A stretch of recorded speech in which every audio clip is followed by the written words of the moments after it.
Hello and welcome to this microcourse titled Trauma-Informed Literacy Instruction. Right now we'll jump right into Chapter 1, the Introduction. Let's start with a preview of what's to come. In the first chapter, this one, that is, I'll explain what trauma is and how it should inform teacher practice. In Chapter 2, I'll teach you what student choice, voice, and passion are, and why and how to increase them. Chapter 3 will do the same with embedding social skills instruction into all lessons. In Chapter 4, I'll show you the what, why, and how of chunking. And lastly, in Chapter 5, we'll explore student self-assessment. Now we'll take a look at the objectives for this microcourse on trauma-informed literacy instruction. By the end of this course, you will be able to identify key characteristics of trauma-informed instruction, create and implement 4 lessons that use strategies to support trauma-informed instruction, and explain how all students, including trauma-affected students, responded to your trauma-informed approach. So, to continue on with Chapter 1, let's explore the basics of trauma. For a much deeper explanation of trauma, watch my nano course in Thinkific titled Trauma in the Classroom. For a quick overview in this video, I'm going to answer the question, what is trauma? Trauma is any experience that causes deep distress and during which the individual feels they cannot control the situation. Trauma may have a distinct and undeniable impact on the human body and brain.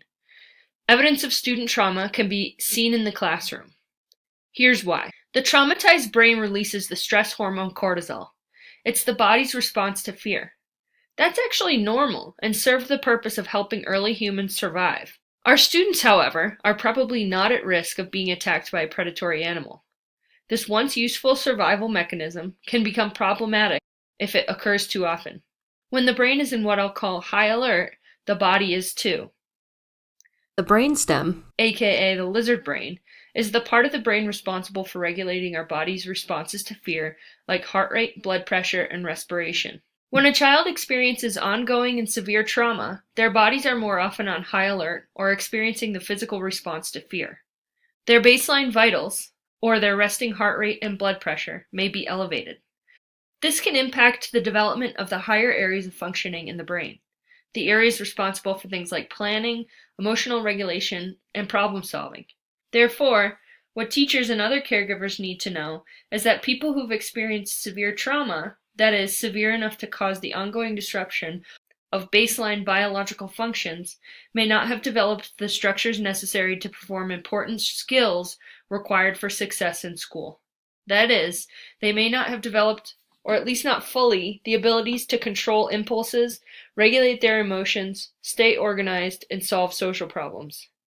The awesome news is that the brain is malleable. When trauma-affected students learn and repeat appropriate coping strategies, their brains can actually form new, more helpful pathways. So, trauma can be thought of as existing along a continuum. For more on this concept, see the nano course on trauma. For now, here's a list of what might count as trauma. Serious illness, especially that involving excessive hospitalization or painful procedures. Serious injury.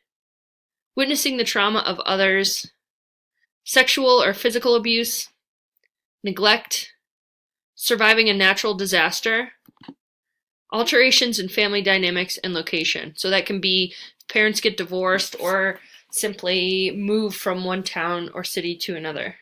As you can see, trauma is a subjective concept that is different for each individual.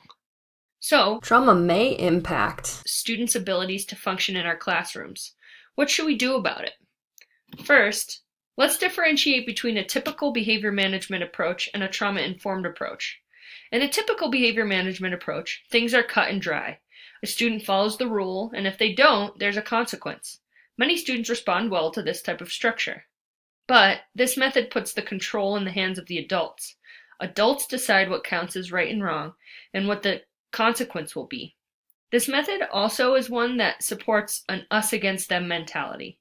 A trauma-informed approach, on the other hand, takes into account the fact that trauma-affected students likely have not developed the skills necessary to control their behavior consistently. So, with that in mind, let's get started. A trauma-informed approach includes each of the following components. Teachers should work with students to build a strong relationship, develop replacement behaviors as opposed to handing out punishments. So this is very much a partnership, and the process actually helps to build that relationship. And teachers should help students take ownership over their behavior, the instruction, and assessment. Teachers also need to be sure to practice self-care. Before we can take care of others, we need to make sure that we take care of ourselves.